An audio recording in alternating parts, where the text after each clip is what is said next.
Good evening. It is my pleasure to call the Peoria Public Schools Board of Education meeting for February 8th, 2021 to order. Madam Secretary, would you please call the roll? Mrs. Costick, Here. Mr. Kloss, Dr. Rankin, Here. Mr. Walther, Mr. Wilson, Here. Mrs. Ross, Here. President Shaw. Here. We have 6 present, 1 absent. Thank you.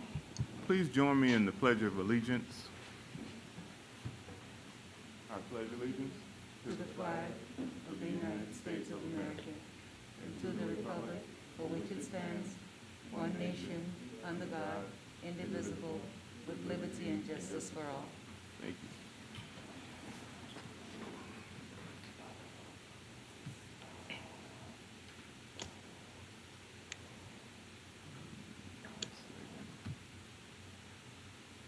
Okay, we will begin announcements. Vice President Wilson. Thank you, President Shaw. IHSA sports have returned for Peoria Public Schools high school students, but attendance is still limited to just participants and event coordinators. You can watch all of the live action for these athletic teams at each school's YouTube live streams. You can find the links for these live streams on the homepage of each school's website or on your principal's weekly updates. Tune in today and cheer on your teams at a distance. Thank you, Vice President Wilson. Mrs. Costick.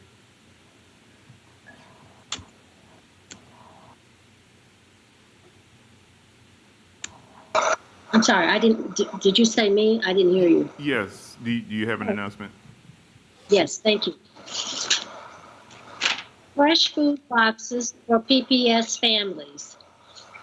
Farm to family fresh food boxes containing produce, meats, and dairy products will be available again for Peoria Public School families starting next week.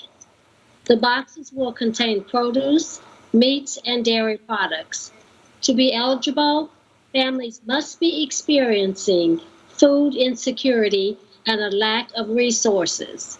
Boxes will be distributed on Thursdays during regular meal program pickup times. K-8 buildings, 10 a.m. to 1 p.m. High school buildings, 10:30 a.m. to 1:30 p.m. Thank you. Thank you, Mrs. Costick. Mrs. Ross? Yes, I have one. Black History Daily on PPS social media. In partnership with Black History 365, the new curriculum that will be implemented at our high schools starting this fall, Peoria Public Schools social media pages will be highlighting notable individuals straight from the Black History 365 textbook all this month. The short videos are easy to view and contain short, fun facts that bring Black history to life. Tune in with your children to the Peoria Public School Facebook and Instagram pages all this February. Thank you, Mrs. Ross. Did Mr. Walther join? Okay. Dr. Rankin? 5 Essential Survey. The 5 Essential Survey measures 5 factors necessary for a successful school: effective leadership, collaborative teachers, involved families, supportive environment, and ambitious instruction. The parent portion of the 5 Essential Survey is open now. This year's survey addresses aspects of your students' education during the pandemic. The survey takes only about 20 minutes to complete, is available in English and Spanish, and can be completed on a smartphone or tablet. If you have students in more than one school, you can complete the survey for each student. Peoria Public Schools needs the feedback from parents and guardians to help each student reach their full academic potential. To access the survey, go to www.peoriapublicsschools.org. peoriapublicschools.org and scroll to the site shortcuts or access the survey from your school webpage. Thank you, Dr. Ranking. Mr. Klaus. President's Day holiday, Monday, February 15th is President's Day. There will be no school and offices will be closed. Thank you, Mr. Klaus. First, I'd like to acknowledge our bulletin boards. On my right, we have the Knoxville Center, and on my left, we have Valeska Hinton. I thank them for the bulletin boards. I have two announcements. Inclement weather announcement. Due to the continued freezing temperatures in the forecast overnight and into early Tuesday morning, all Peoria Public Schools students will be learning from home again tomorrow, February 9th. Staff will follow the same procedure as they did today. We will continue to monitor the forecast for the remainder of the week. Please stay warm tomorrow and make sure you log in for remote learning. And the ISU doctoral program with superintendent's endorsement, Peoria Public Schools is establishing a doctoral cohort through Illinois State University in educational administration and foundations. This program is for Central Illinois leaders in education interested in pursuing the next step in their educational journey through a Peoria-based cohort. Through this program, candidates will have the opportunity to earn an ED or PhD in conjunction with their superintendent's endorsement. At least 15 educators must be signed up to form a Peoria cohort.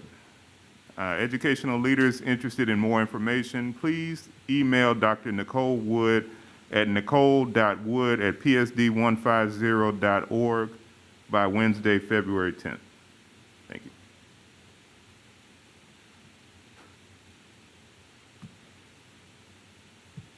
Okay, moving on to presentations by audience. I have one speaker, and that is Mr. Terry Knapp. And as always, presentations are limited to 5 minutes, and we ask that you keep them constructive. Appreciate it. Thank you. You have in front of you a one page of the 52 pages that I gave to the district 2 years ago. I'm not sure the date as they refer to Los Angeles schools, San Diego schools, Albuquerque schools, and Marion County, Florida schools relative to year-round calendar, and point out the fact that it was voted down after being introduced in the first bullet point there. 542 schools voted no, the public voted no to keep that. There's rich material out there that says that this doesn't work.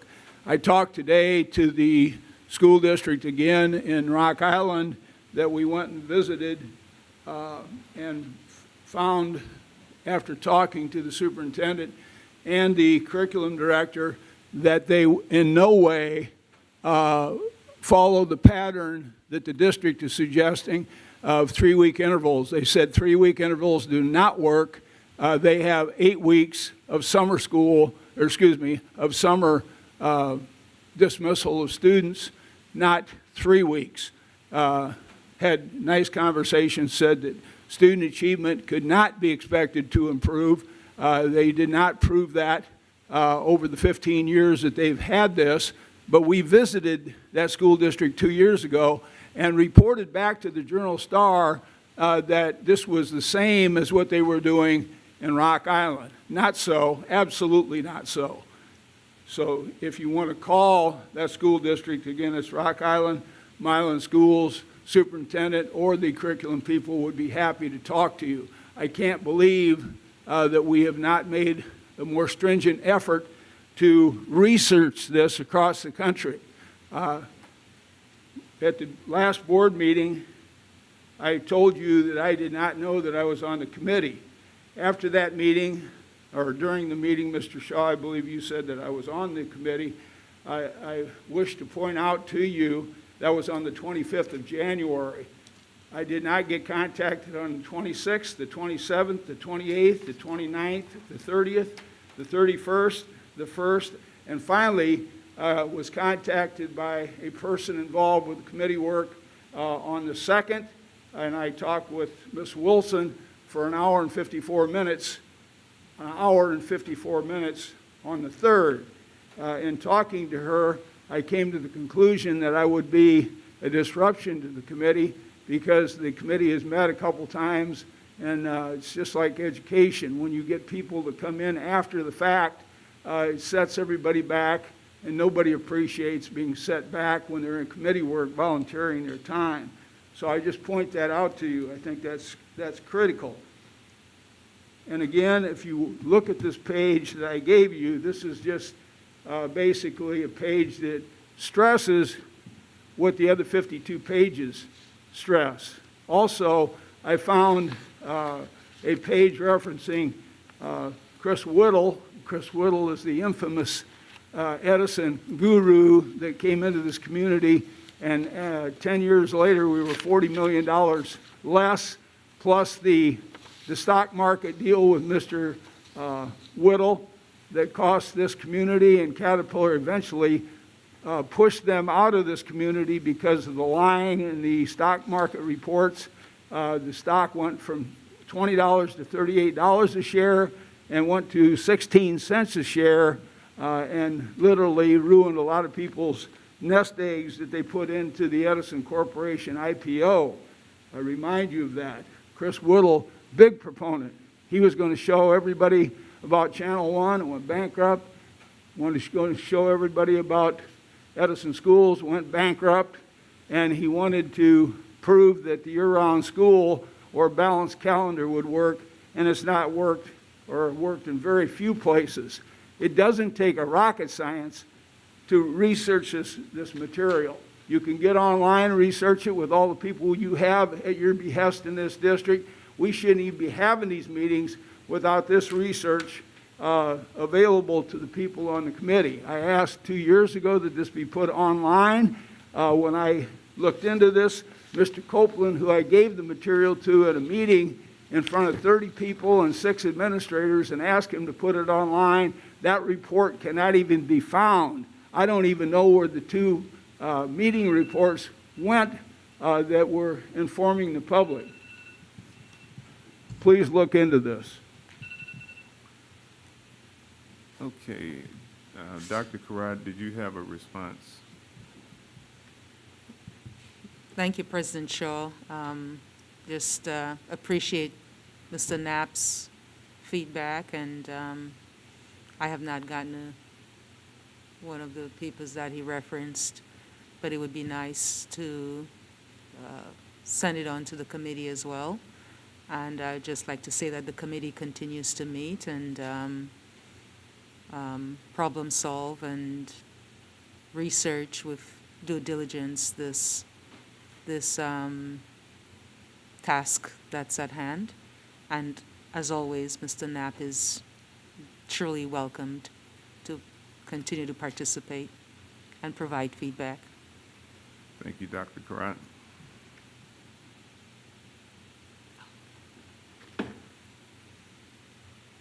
We have an approval of minutes from September 28, 2020. Is there a motion to approve? Second. It's been moved and seconded. Is there any discussion on the minutes from September 28, 2020? Hearing none. Madam Secretary, would you please call the roll? Mrs. Costick, Aye. Mr. Claus, Dr. Rankin, Aye. Mr. Walter, Mr. Wilson, Aye. Mrs. Ross, Aye. President Shaw. Aye. We have 6 ayes. Motion carries. Thank you. We are now ready for informational items. We have the return to school plan update. Dr. Karat.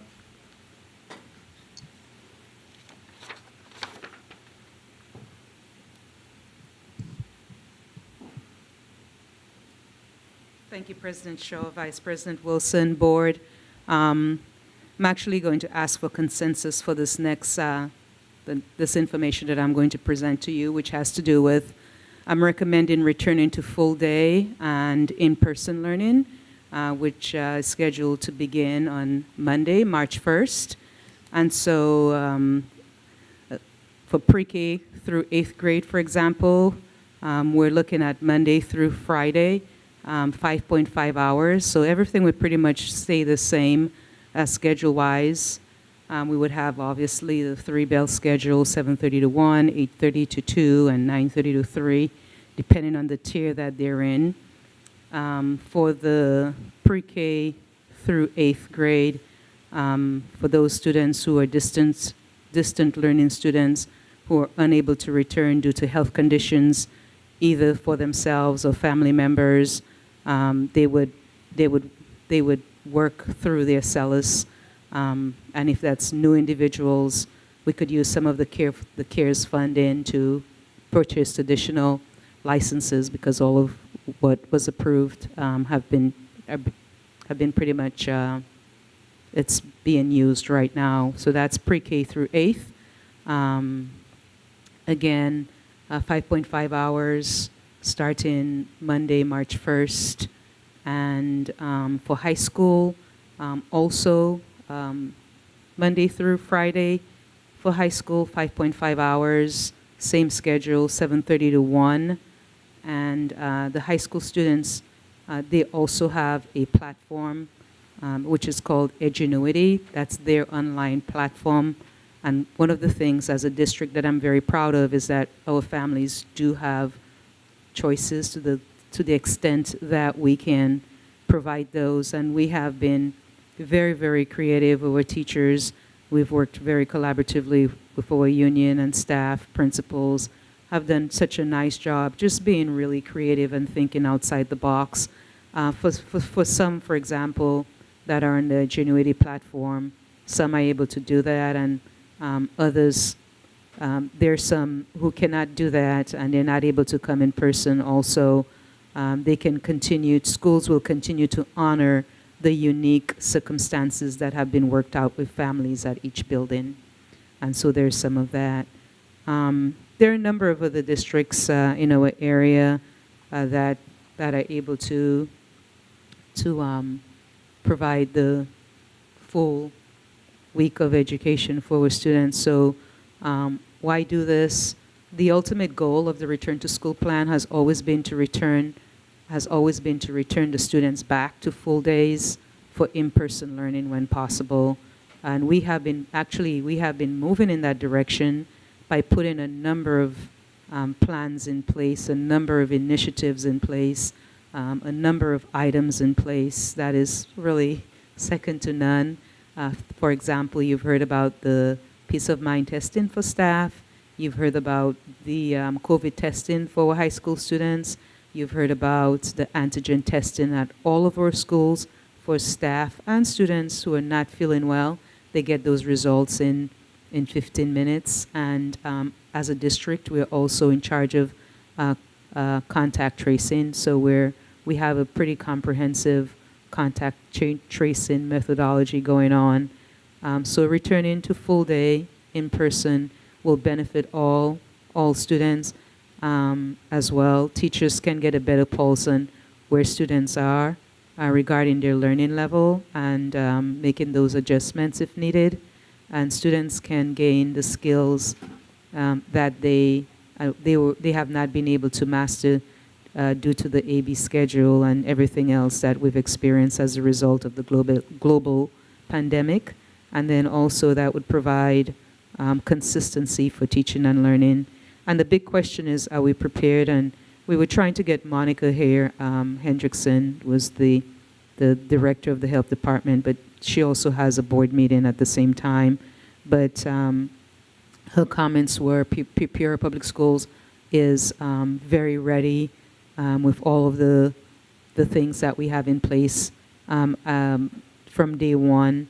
And I just wanted to remind our board and the public, our positivity rate in Peoria County is 4.9%. There have really been no outbreaks at our schools. There is comprehensive contact tracing. Monica also went on to say all school staff are being vaccinated if they choose, so they have that option as well. And then also most schools in our area providing 5 days a week of instruction with no major outbreaks. And so We believe we can accommodate all of the A and B scheduled students together based on the number of students attending currently on any given day. And Harrison and Roosevelt have had an opportunity to experiment with school children 4 days a week since February 1. So we do have evidence that it can work. And there may be some situations where we may have more kids, and if so, and I know they did it at Harrison, the principals would work with their team to find a solution following IDPH and CDC guidelines. Our buses are pretty much taken care of. They're thoroughly cleaned every day. So the conditions are strong, and we definitely have the backing of the health department. You know, just a quick update regarding our testing. I'm just really proud of how that's working out. You know, I mentioned antigen testing. We started doing that. We're piloting this testing with Illinois State Board of Education. They reached out to us, and just pleased with how progressive we are as a district and the readiness of our educators and our administrators and board and union in terms of always being open to try different things. So they said, hey, we would like you guys to consider being a pilot with this antigen testing. And although we had just begun with the PCR, I'm like, yes, for sure, additional testing for our staff and students. And so since January 19th, we've, and remember that's the one, if you're not feeling well, that's the requirement. You have a runny nose, a headache, stomach ache, whatever, sore throat. So 291 of these tests were administered to symptomatic Peoria Public School students and staff.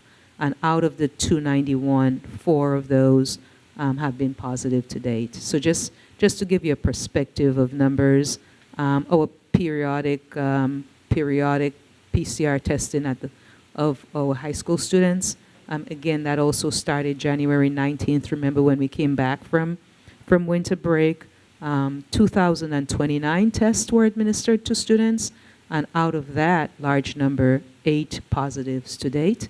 And then peace of mind testing for our students and staff, again, that started when we came back second semester. 207 of those were administered and 5 positives to date. So the positivity rate since January 19th, out of the 2,527 tests total, our positivity rate is 0.67%. So just wanted to share that with you. We're really proud of all of these, all of these initiatives that we have in our system for everyone involved. I sometimes I will send little uplifting messages to our staff, and on Friday I sent one, and a teacher wrote back and she said, I also pray there were some other things on the top, but I also pray to protect the hearts of my students each day as they strive to excel in a non-traditional academic setting.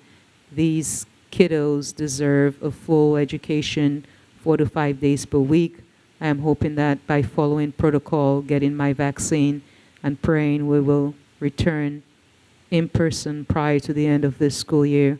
My kiddos need to know each other by name, face, and the kindness of one another's heart.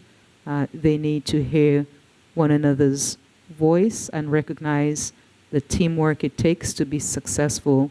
Last, they need to see my smiling face each day as an affirmation of their hard work. We need these opportunities. So, and she said she was getting her vaccine today. That was Friday.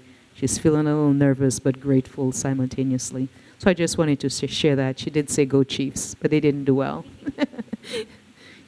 And I did not ask permission, so I won't say her name. Thank you. Thank you, Dr. Karab. Before I poll for consensus, do board members have questions or comments on the return to school plan? Yes, President Shaw. This is Mrs. Kelsey.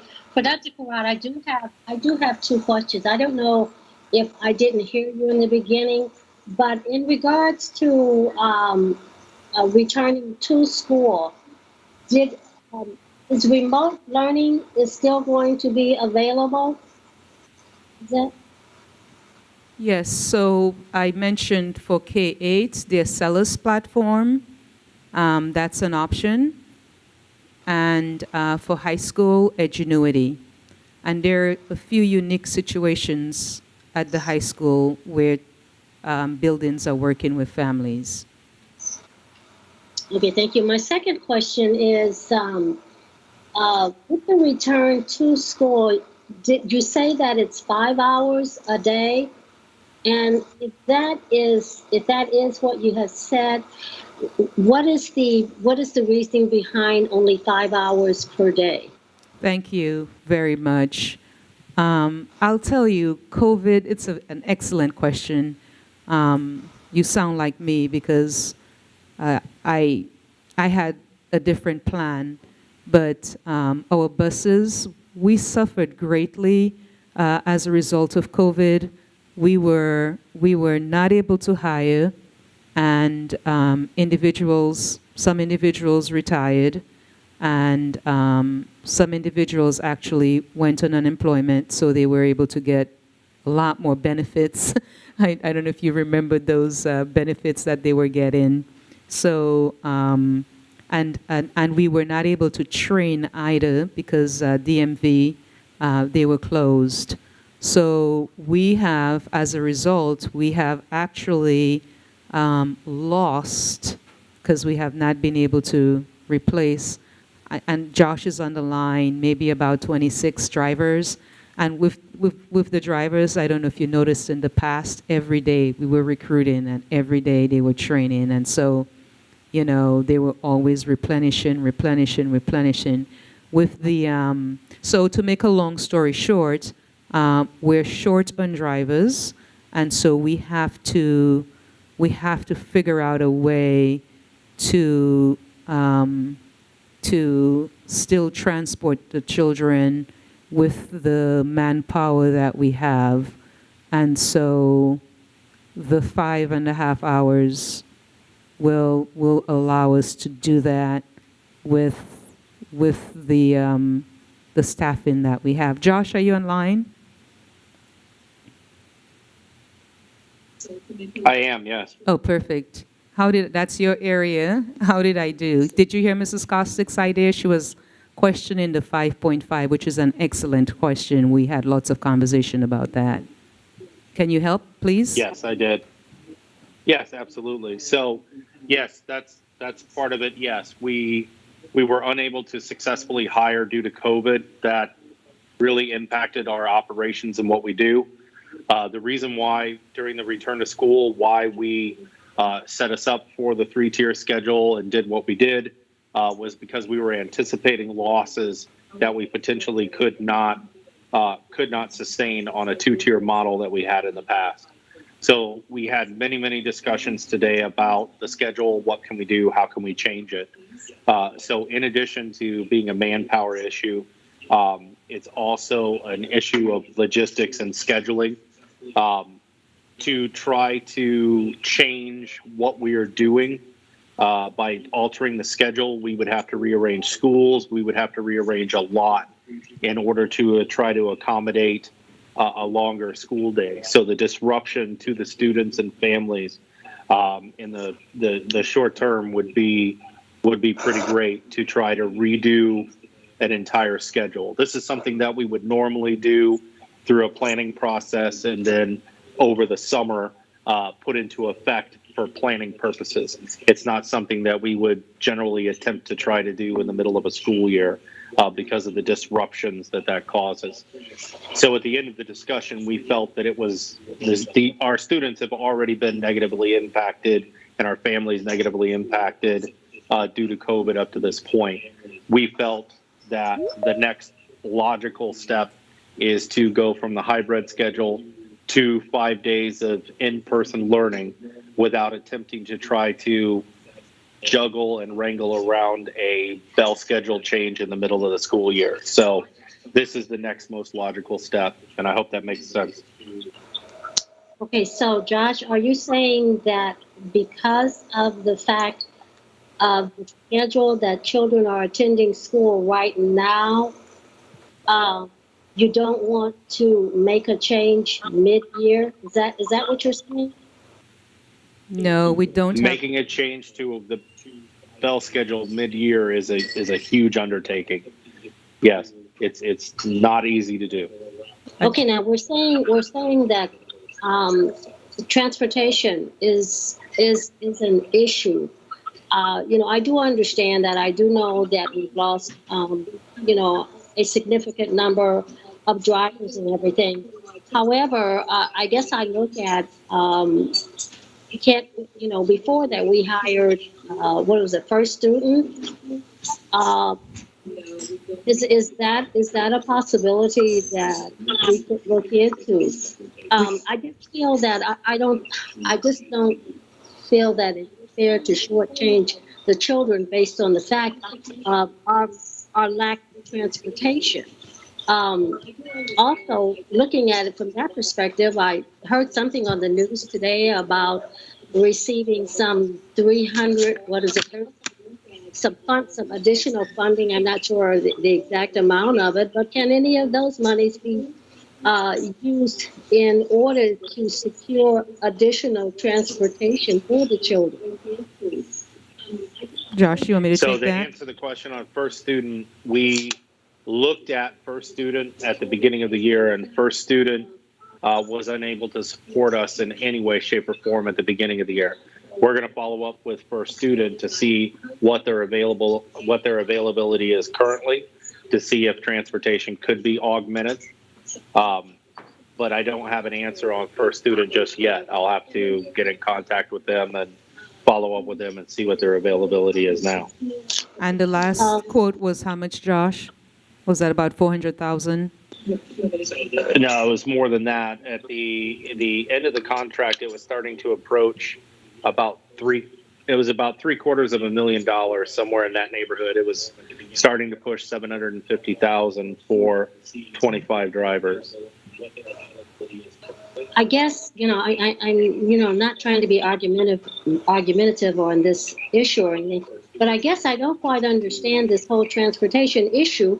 If we were not in COVID-19, we would be transporting school children. So help me out on where the issue is. Yeah, so Josh, let me take that. So yeah, great question, Ms. Kostick. And, we really lost a lot. We lost about 26 people, and they were already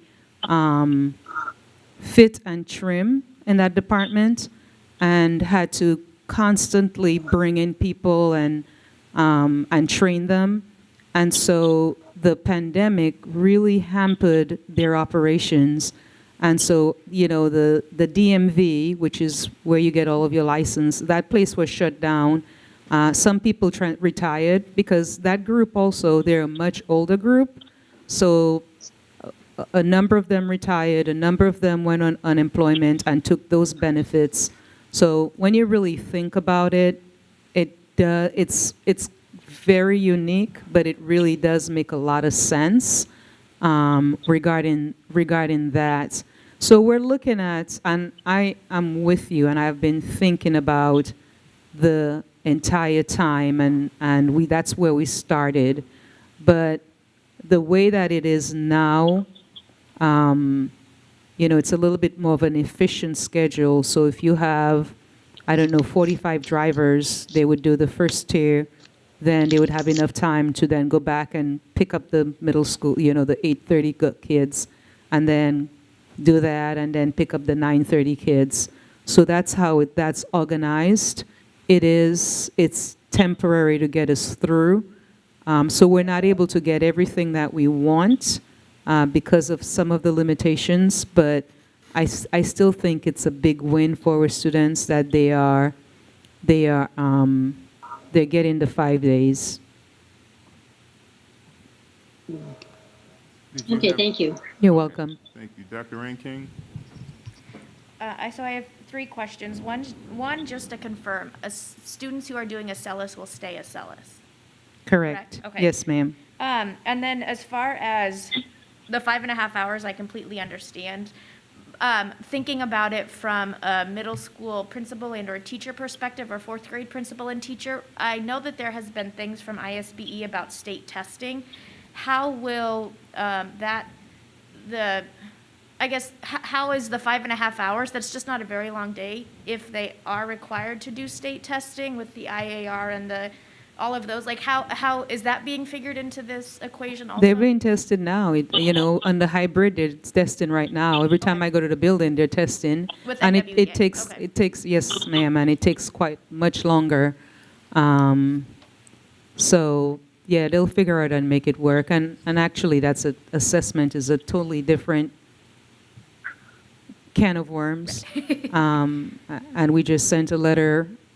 Over 700 superintendents sent a letter to United States Department of Education, really asking them to waive that based on everything else that's going on. So yeah, there's a lot of testing going on, and it's very frustrating. The kids come back and They go right into testing. they go right in into March. testing. Yeah. And I'll tell you one thing, if we stay on that schedule, 80% of March, 80% of April will be nothing but testing. Yep, because of the state requirement. Because of the state requirement. Right. The last question I have is, I know that vaccines have been available to the teachers in the district, but I also know they haven't been very easy to get appointments because they seem to fill up quite quickly. Do we know how many teachers in the district who want the vaccine have either been able to get it and or not be able to get it? Just kind of figuring their comfortability level, kind of coming back into the school building if they're not able to get the vaccine. Yeah, I would say I'm not getting emails as much anymore. So with the pharmacies opening up, with Hy-Vee opening up, and then the extra dosage, I would say we're in a really good place, a very, very good place. I am not, and Mr. Brooke, actually, that's his project, and you've done a really nice job with that, Mr. B. If I have not said that to you, thank you. What's your sentiment overall? I know the state sent this weird survey, a 4-question survey. How many people in your system have gotten the vaccine? I don't have that information. Get it from IDPH. Right. And it's, it's HIPAA and it's private. It's private, right. It's private information. So I just answered the other 3 because we didn't have that one. But I would say overall as a system, individuals who want it, they're getting it, because you probably would have gotten complaints and I would have as well, and I'm not hearing anything from them. So I feel good about the rollout actually in Peoria. When the health department, I thought, did a really nice job. When the batches came in, they sent emails out, people got on, and initially it was, first come, first serve, whoever was able to get to that computer first. But since then, I would say it's subsided some, and I think people are probably on their second dosage right now. But Mr. B, you want to add to that? Yeah, it's just been really helpful to have the grocery store and the pharmacy appointments open up. I think, to their credit, the health department was very good about letting us know when more doses became available in that early stages, and we were very quick to send that link out to get our staff members in there ASAP. And whenever I'm checking very frequently all the time to make sure we get it out there once there's several days worth of appointments put in there. But we have noticed that since the pharmacies and grocery stores began to open up, and we sent a little roundup to all of our staff, which of those pharmacies and grocery stores are available, what link you need to go to, et cetera. And so I think since then it has really leveled off, and also it's not just Peoria County. If you're a Tazewell County resident, a Woodford County resident, they do have allotment going there for residents in those counties that are in that 1B category as well. If anyone has any questions on the vaccine stuff, I'm always willing to help them and work with them on that. I think we have seen a nice,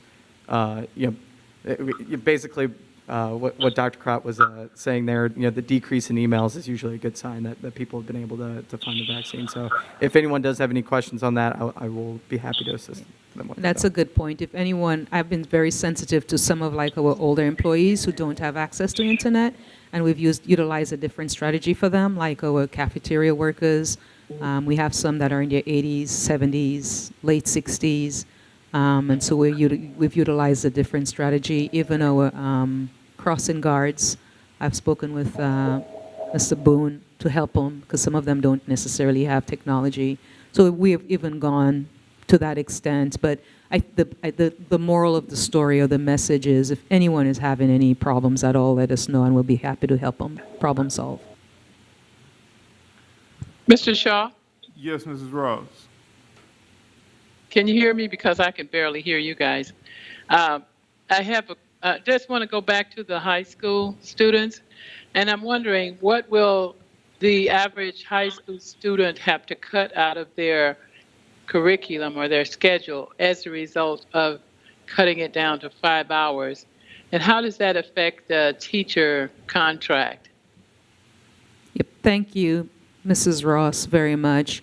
So I know 30 minutes of, so they've reduced their course times, and Dr. Wilson can talk about that. She's over the high school and works very closely with Mrs. Hawks and Dr. Coleman and Mrs. Emkin.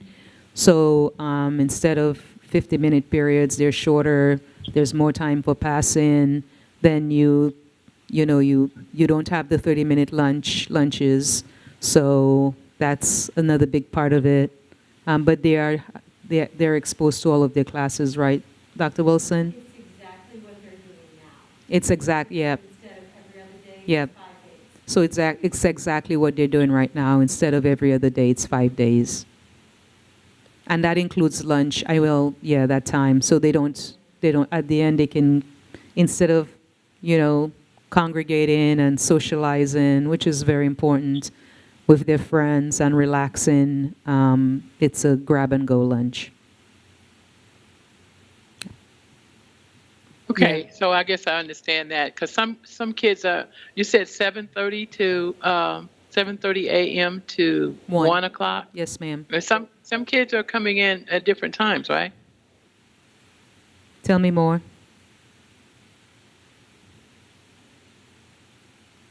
You mean the other group, like the primary kids and the middle school kids? No. Some of the high school students. I guess based on Bless their you. schedule, they're not all there at the same time, right? Yeah, they're all there at the same time. When we were 100% deep into COVID, maybe you're thinking about some of them were allowed to come in under the open learning concept. I don't know if that's what you're thinking of. No, I just know some students don't have to be there till 9 o'clock, I believe, and then others have to be there 7:30. I was just wondering. So as long as they get the 5 hours in, they're not really Woodruff kids? missing any classes. So those classes will just be shortened. Is that right? Yeah, and some of them have maybe personalized schedules, but as long as they may not need, typical high school stuff. Thank you. You're welcome. Other input from board members? Dr. Ranking? I have one more question about when principals are deciding on the new, if this is passed, or if we have consensus tonight and it passes for March 1st, is the 6 feet going to be reduced to like 3 feet? Like, what's the new qualifications? That's a great question. We do have flexibility. The state from very beginning said, if at all possible, and so we may have to even look at reducing it to maybe 4 or 3. So, I guess my concern is that some classrooms have close to 30 students with 28 enrolled. And I covered that in here, and I said we will not allow that to happen. They will be creative, and they've done that, like at So, Harrison. like, using other rooms or something in the building? Yep. Okay. Other input from board members? You want to add anything, Dr. Wilson? Yes, I have another question. It's Ms. Costi. Yes. So, Dr. Carazzo, the students are going to remain in that one classroom throughout the duration of the day. There's not going to be any moving from one classroom to another. I have, I have not gotten there yet. And so, for example, let's see, is Dr. Wood, what's happening at Harrison? I noticed I've seen some kids, they got out for They got out for the lab, they were out for PE, they were out for band. Dr. Wood, are you on the line? Yes, I'm here. Can you hear me? Yes, we can, very clearly. Yes. So the students do enter through the exterior doors. The building is suited well for that and are in their classroom. They stay with that same in that same bubble, essentially. They eat lunch in their classrooms. They do go to the gym for PE.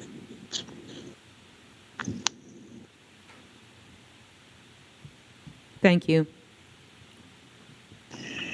Dr. Wood, could I say, that's what's happening now with, say, 12 kids in the room, but what happens when 24 or 25 kids are in the room? They're going to stay it's the same configuration?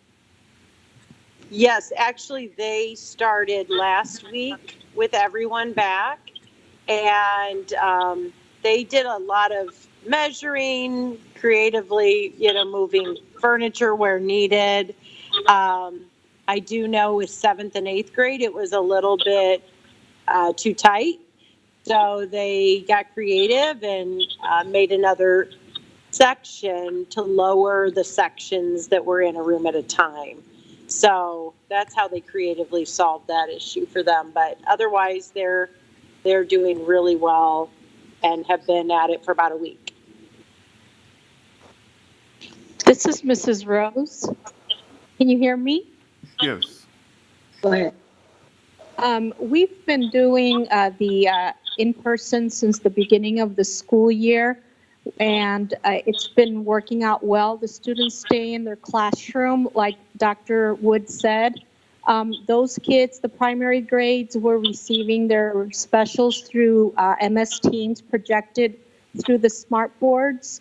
They have their lunch in the classroom, and most of the buildings do have exterior doors where they come in. We've had up to 17 kids in a classroom, and we have not had any cases where students have been, contacting each other to the point where there's a spread of the virus. We've been doing a very good job with the teachers, keeping the students with mitigating washing hands, keeping their masks on except for lunch, and the students have been doing a very good job. And like I said, we started since August 24th, and the students have really enjoyed it, and the teachers too. So I don't think that there will be a problem. I know Harrison had started last week, and I visited, and Dr. Karat and Dr. Wood, and everything looks very good with as far as mitigating and following protocol, and students following those distancing rules in the classroom. Excuse me. One other question, Mrs. Rose. Is that 7th and 8th graders? 6th, 7th, and 8th graders are all grade? I had K through 6th grade from the beginning of the school year, and we did have some 7th and 8th graders who were newcomers. They were in the same area as well. We just contained it, and we used our ESL teachers to kind of split the two classrooms where we had more than 18 students in a classroom. So the ESL teachers became the English teachers during the day, and the 7th graders started with that teacher, and then they switched, the teachers switched, so the kids were in the same room, and the teachers went to the other grade for the remainder of the day. Other input from board members? Yes, this is Mrs. Kostick. I have a question for Dr. Karat. With the return to school, and I know this may be a little premature, but what I'm wondering is that what is going to be the determining factor to return to school full time? Is this something right now that we're just looking at to get us through this year and return to school full, as long as the pandemic is at bay and everything next with the next school year. So kind of can you give me a little um, bit of information on what we're looking at for the future? Yeah, I think we're in a nice journey to try to get back to normal as possible. So this is a nice giant step for us, and the whole idea is to continue to work towards normalcy. Except I would say that people always talk about the new normal, and some of our clients may, parents and our students may have different ideas. They may want additional choices. So I suspect from day one, since March, that we may have some individuals who will only Dr. want. Rock, you're kind of wavering off and I can't hear you. Yeah, so I said we've taken a big step towards quote unquote normalcy. So we're moving in the right direction. And yeah, so we're taking it one step at a time. The important thing right now is to realizing that the hybrid is not enough. We need to ramp it up some. And so the discussion tonight is to move forward with March 1st and bringing kids back Monday through Friday, and then coming back to you sometime soon with that future plan. Okay, And thank I you would very say much. things are heading in the right direction. Our positivity rate in Peoria County is what, 4.9%, and you saw it doesn't happen. The outbreaks and the you know the test, the virus itself, it does not spread within the system. But we're a microcosm of our community, and so we still have to keep that in mind. Okay. Yeah. All right. Thank you. You're welcome. Other input, Dr. Rankin? This isn't necessarily a question, but a request. If this is passed or consensus tonight, I don't know what the verb is, but I'd like to request the plans for each school for us to see the return to school plans and kind of verification that the health department is okay with them also, knowing that they're kind of the ones who have been with us, partnering with us through the whole time. I think that would give teachers going back, parents going back kind of an ease of mind if we make sure that the return to school plans, the edited versions, are accessible and have been kind of passed by the IBDH. Did you receive Harrison's? I received, yep. It got your approval? Yeah, but I'm just saying, just Not so a that problem. it can be Absolutely not a transparent. problem. Yep. Other input from board members? So I do. Yeah, Mr. Shaw? Mr. Walther. Yeah, just a comment. Apologize, it was late getting on, but I am in support of what Dr. Crot's trying to do on the March 1st, Monday through Friday situation. I think it is a step towards normalization that we should try to look at if possible. Thank you, Mr. Walther. Other input on the phone? Okay, and I also support the return to school plan, for the following. We got, less than 1% positivity rate within the school district. We've got less than 5% positivity rate for the county. We've got our testing plans, the peace of mind testing, the rapid testing, the standard testing on a routine basis. We've got mitigations for staff and students with the Acellus and the Ingenuity. We've got vaccinations offered to the staff, and we have contact tracing. So I support this to provide the richest environment that we can provide for the remainder of the school year. I would like to poll you for consensus. Dr. Rankin? Yes. Mr. Klaus? Mrs. Costick? Yes. Mrs. Ross? Yes. Mr. Walther, Yes. Vice President Wilson. Yes. Thank you, and I am in support.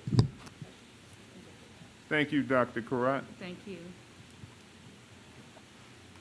We have proposed expenditures over 2,500. Questions for Mr. Willis? Seeing none.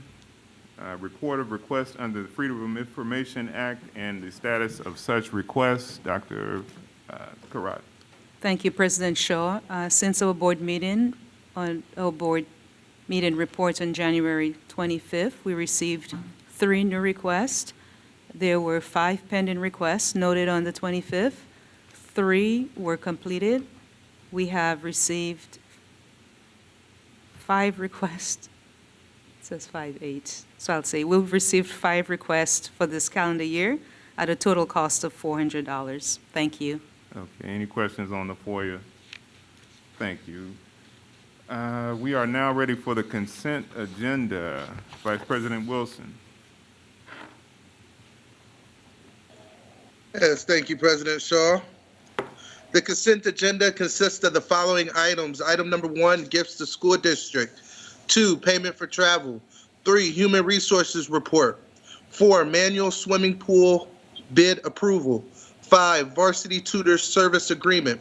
6, amendment policy 7:270, students administering medicines to students. Students administering medicines to students. And item number 7, Sylvan Learning Service Agreement. And that is the entirety of the consent agenda. Thank you, Vice President Wilson. Are there any items that board members would like pulled for a separate vote? 5 and 7. 5 and 7, Mr. Klaus. Others? Seeing none, is there a motion to accept the consent agenda with the exception of items 5 and 7? So moved. Second. So moved. So moved. It's been moved and seconded. Madam Secretary, excuse me, discussion on the consent agenda. Is there any discussion on the consent agenda with the exceptions of 5 and 7? Seeing none, Madam Secretary, would you please call the roll? Mrs. Costick, Aye. Mr. Claus, Aye.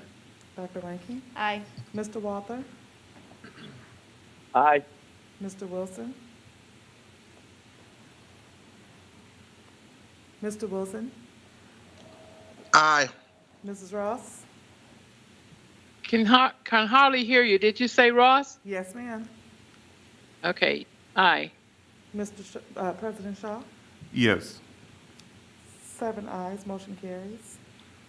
Okay, item number 5, Mr. Klaus. Oh, excuse me, let's see, we need a motion. We need a motion. Is there a motion to accept item 5?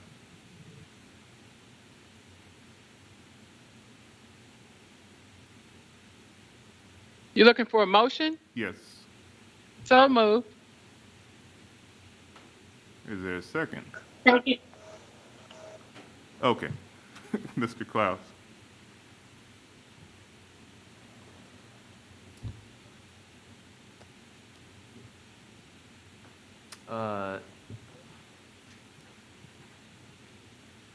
I look forward to hearing more about number 7.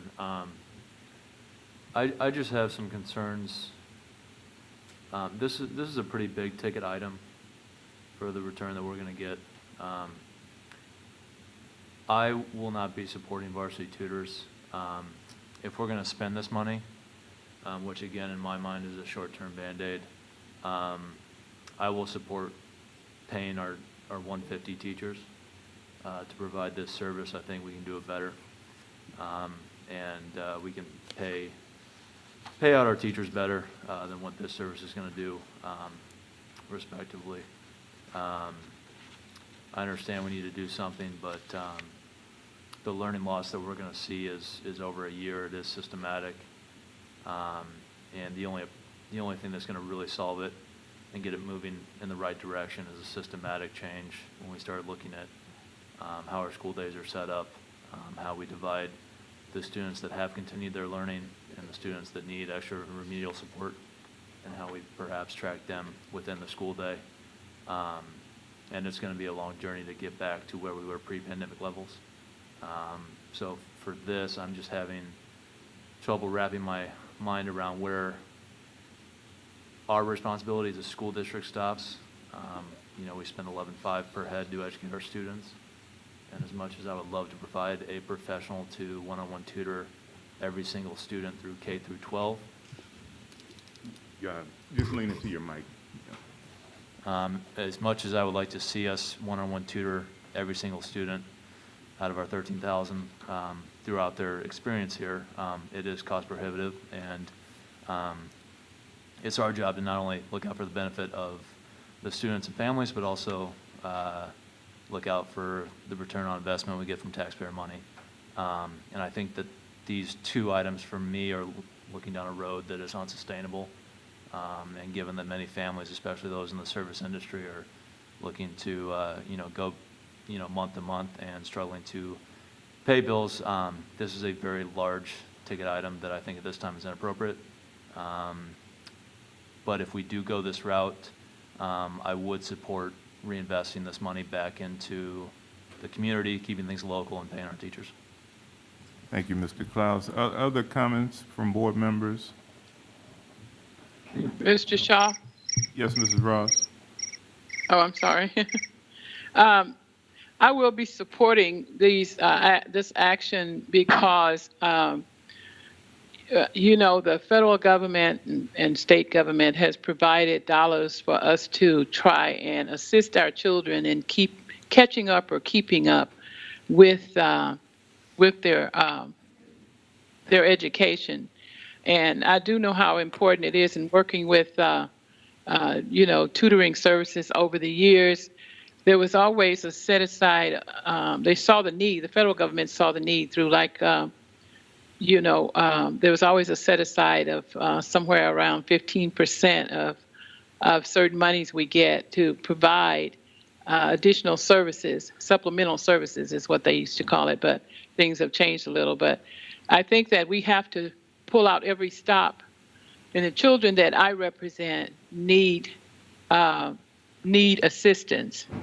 And these are all children. I represent all children, but the ones that are in the first district need assistance, special assistance, extra assistance, all the assistance they can get, because they will fall behind without it. And I'm okay as long as I know administration is monitoring what's going on, and there's a measurement of where the children are when they start and where they are when as they go along. So I would be supporting this. Thank you, Mrs. Ross. Dr. Rankin? I will not be supporting these. Talking to principals and educators within the district over the last 2 weeks since this was brought to our attention,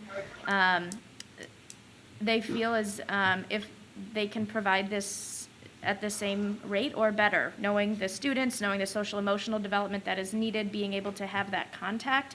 And I agree with Mr. Klaus that I don't think that this is using the money that we have been provided in a logical way to provide the services in a sustainable way. That I do agree that this is more of a Band-Aid rather than really providing that sustainability for the longevity of our students' learning and social emotional needs. Other comments from board members? Yeah, this is Mr. Walter. Yes. I am actually in favor of the tutoring agreement. My concern is, I believe several of us indicated a concern to the administration of working with the teachers to get some of our own teachers in, and I guess there has been some progress made on that. My concern is if we vote for this, how is that going to affect the working agreement between Dr. Crott and Dr. Ike with the teachers and doing some tutoring? Because I think that was one of the concerns that we had, was that we'd like to see our own teachers first be able to do that. And if we agree with this as it is, how does that affect that? Okay. Other questions or comments from board members? Yes, this is Mrs. Costi. I will be supporting it because of the fact that, looking at it from this perspective, our children have really missed out on a lot during this pandemic, and they need they need the additional help to get to the point where they need to be. Um, so I definitely will be supporting it. Thank you, Mrs. Costick. Other input from board members? I will support these two items. First, I respect what what Dr. Ranking and Mr. Klaus are saying. I would like to see our teachers have the opportunity to tutor, especially in person. I look at this as one weapon, one tool that we need immediately for the remainder of the year and for the duration of that contract. I would like to see our staff have the opportunity to stand up a service that would replace this if we have the capacity to do so. But I don't think that we can do this quickly. In the meantime, I would like to see any teachers that are interested in tutoring have that opportunity to do in person, especially because that would be a more powerful solution. So again, I would like to see us have our own service, but I don't think we can do that in the time frame that is necessary. So again, I do support. Okay, so we've moved and seconded. Is there any other discussion on item number 5? Well, this is Mr. Walter. I never got an answer to my questions. I'm in support of sorry. this if, in fact, we're going to blend in with the teachers. And I just said there have been discussions with the administration, which I appreciate. But if I support this, does that mean they're cut out? I certainly hope not. Yes. Because we've got monies that are allocated here. And I'm not disagreeing with Mrs. Ross and Ms. Costick. We need this tutoring program. Not opposed to that. I would just like to have it supplemented or augmented by our own teachers. That's all I'm saying. And I don't know that if we agree with this as it is written, that will happen. You know what? I didn't give Dr. Karat a chance to respond, and that was my mistake. So, Dr. Karat? Yep, thank you, President Shaw. And Mr. Walther, can you hear me? Yes, I can. Okay, Thank perfect. Yep, you're welcome. Absolutely. As everyone said, our teachers actually are our first choice. And I would be, I have spoken with principals, and I know we have Dr. Wood on the line, and we have Dr. Bell on the line, and we have Dr. Wilson in person, and principals are saying they've asked their staff, and they've exhausted. People are either tired, so I don't know which principals you're talking to that's telling you that they want the money to because that's our first choice. And I have personally spoken with principals, and they said, we do not have the capacity. Our teachers, the ones who have the time, they're given the time. So when I added our numbers, we have 171 of our own teachers that are doing either before school or after school tutoring, 171. And they are definitely our first option. We've even talked about, if they have discretionary time and they want to use their prep, they can do that. Some of them have asked if they can work with their own children before school and after school, and that's an option for them. So the sky's the limit. I mean, if anyone wants to work, but these are federal and state dollars that are specifically earmarked for, and these are all equity, to provide more supports to those students in need. If we don't spend it, we'll have to give it back.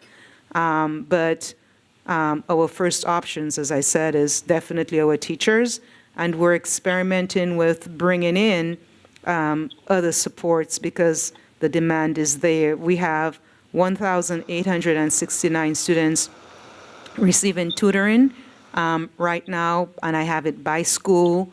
Which schools, number of students receiving tutoring, number of students who could benefit but do not have tutoring, and that's 1,268 could benefit from that support, but they don't have it.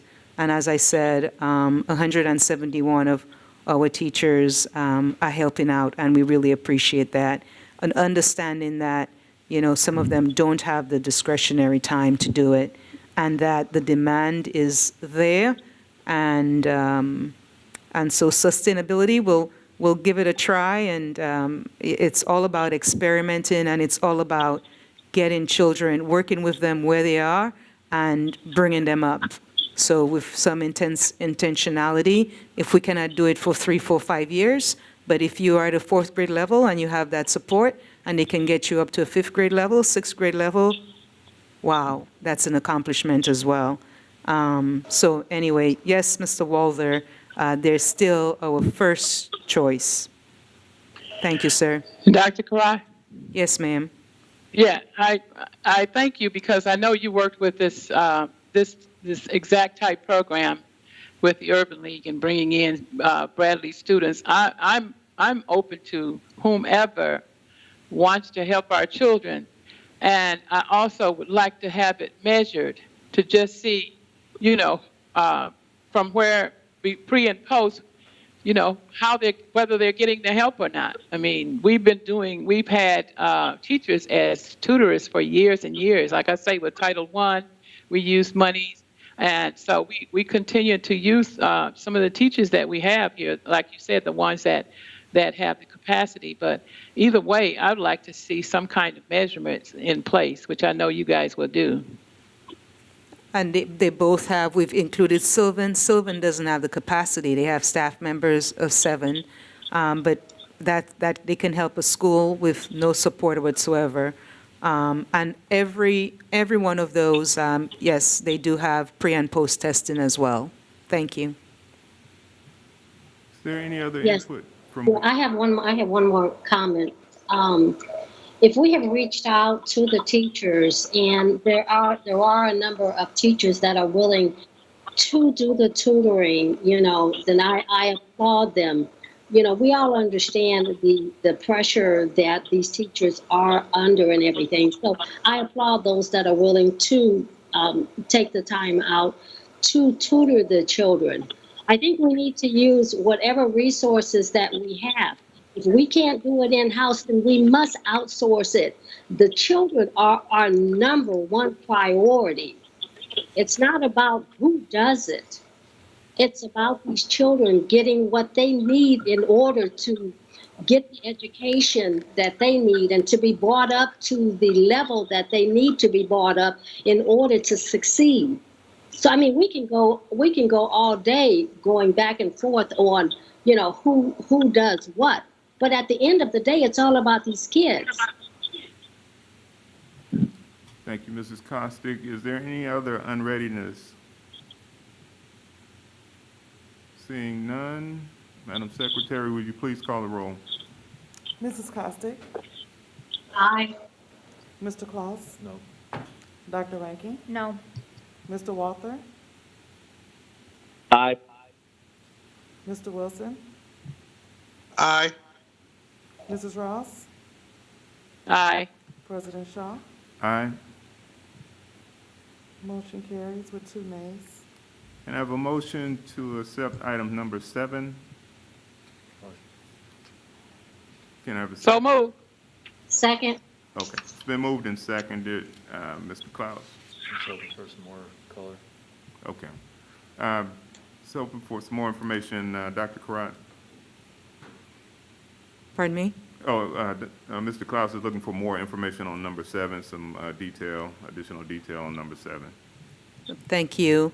Mr. Klaus, it's very similar. They're a local provider with limited capacity, but nevertheless, they do have 7 staff members that they're willing to actually go to school and work with that building and also provide additional supports for us.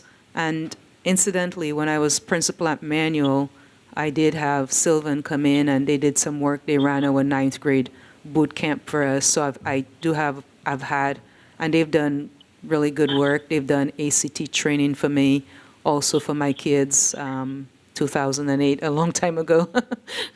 And so, Dr. Bott, would you like to add anything to that? I know you worked very closely with them.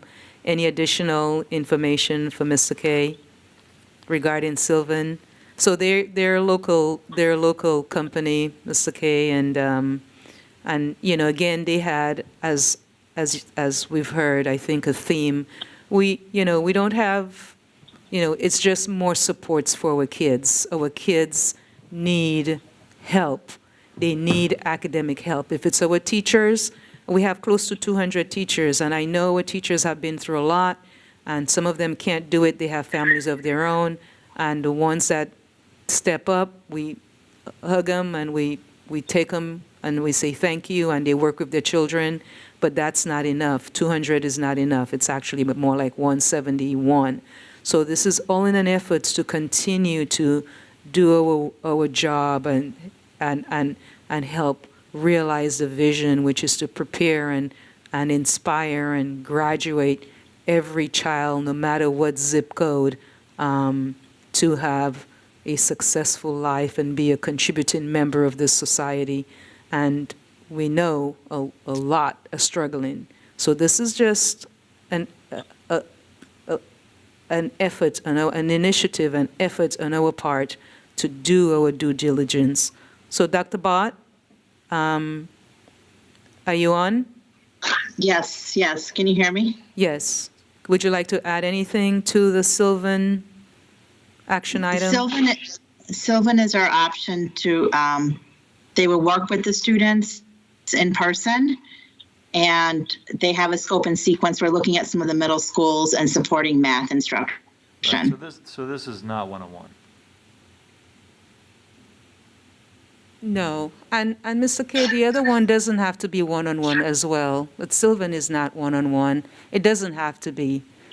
So my 30 hours as a student at a cost of $975, that's 30 hours, and I'm one of 8 for 30 hours? Dr. Bott, did you hear him? Did you hear Mr. Yes, it is in small group instruction with up to 8 students in their program. And we're being billed at $32.50 a head for a group of 8 instructions? Yes, it could be that way. Mm-hmm. A group of 8. I mean, they're taking you for a ride on that cost structure, but, I mean, I'm not going to support that. But, you know, it is what it is.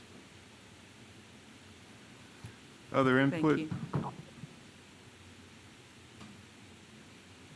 Seeing none, Madam Secretary, please call the roll. Mrs. Costick? Mr. Claus? No. Dr. Rankin? No. Mr. Walther? Aye. Mr. Wilson? Aye. Mrs. Ross? Aye. President Shaw? Aye. We have 5 ayes, 2 nays. Motion carries. Okay, we are ready for the deliberation agenda. Vice President Wilson. Thank you, President Shaw. I move that we accept that expulsion with the expulsion held in abeyance as presented. As amended or as presented? As presented. As presented, okay. I move that we accept. Is there a second? Second. Okay. And we will not discuss this item. Madam Secretary, will you please call the roll? Mrs. Costick? Aye. Mr. Claus? Aye. Dr. Rankin? Aye. Mr. Walther? Aye. Mr. Wilson? Aye. Mrs. Ross? Aye. President Shaw? Aye. 7 ayes, motion carries.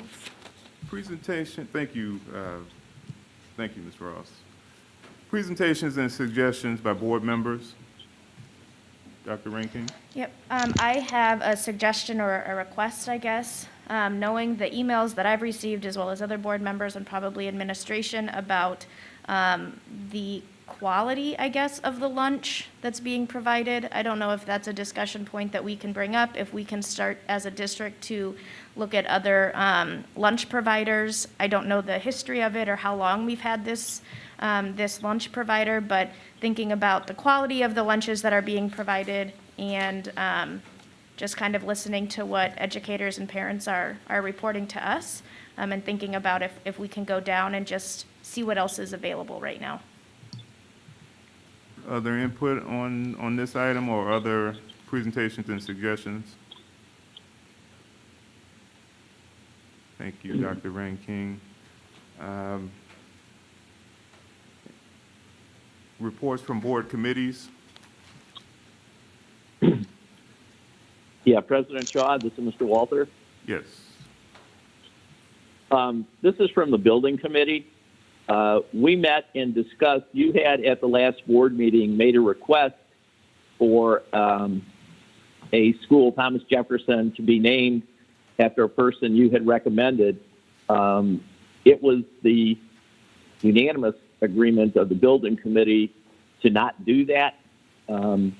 We felt that every school should be treated the same. We would like our publicity person to put a spot on the website so that people can submit names for the next, 28 days, 30 days till the next board meeting in March for about 30 days, so they could suggest names.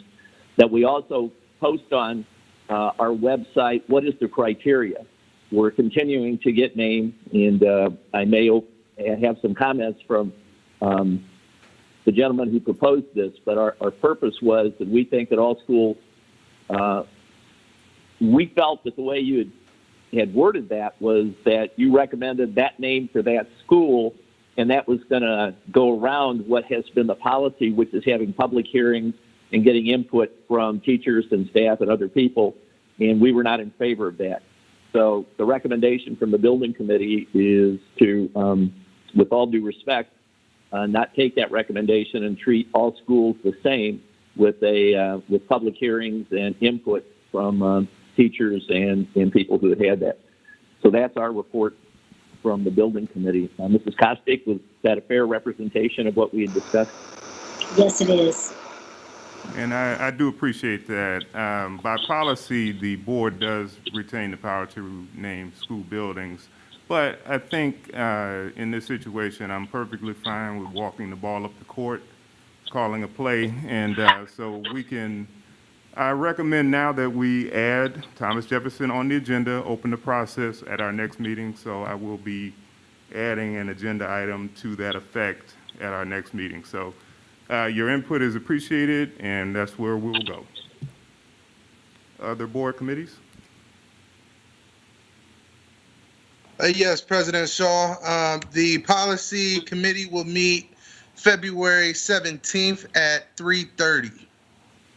Thank you, Vice President Wilson. Yeah. President Shaw, the next meeting of the building committee is going to be on the 18th at 4 o'clock. Thank you, Mr. Waller. Any other input from board committees? Is there a motion to adjourn? Motion, second. It's been moved and seconded. All those in favor of adjournment, say aye. Aye. Aye. Aye. Opposed? Seeing none, we are adjourned. Thank you.